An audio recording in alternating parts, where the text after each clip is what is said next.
أعوذ بالله من الشيطان الرجيم. بسم الله الرحمن الرحيم. والنازئات غرقا والناشطات نشطا فالسابحات سبحا فالسابقات سبقا فالمدبرات أمرا يوم ترجف الرادفة تتبعها الرادفة قلوب يومئذ واجفة أبصارها خاشعة يقولون إنا لمردودون في الحافرة أإذا كنا عظاما نخرة قالوا تلك إذا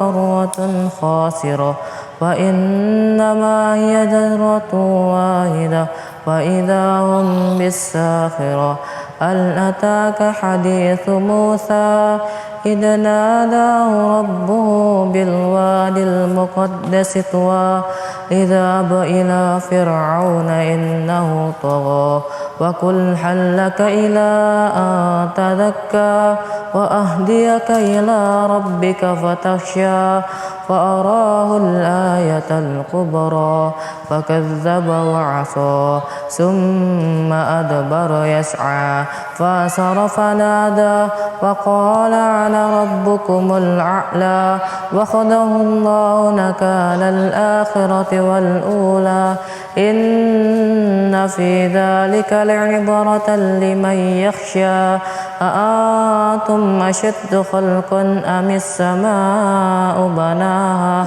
رفع سمكها فسواها وأغطش ليلها وأخرج ضحاها والأرض بعد ذلك دحاها أخرج منها ماءها ومرعاها والجبال أرساها متاعا لكم ولأنعامكم وإذا جاءت الطامة الكبرى يوم يتذكر الإنسان ما سعى وبرزت الجحيم لمن يرى فأما من طغى وآثر الحياة الدنيا فإن الجحيم هي المأوى وأما من خاف مقام ربه ونهى النفس عن الهوى فإن الجنة هي المأوى يسألونك عن الساعة أيان مرساها فيما أنت من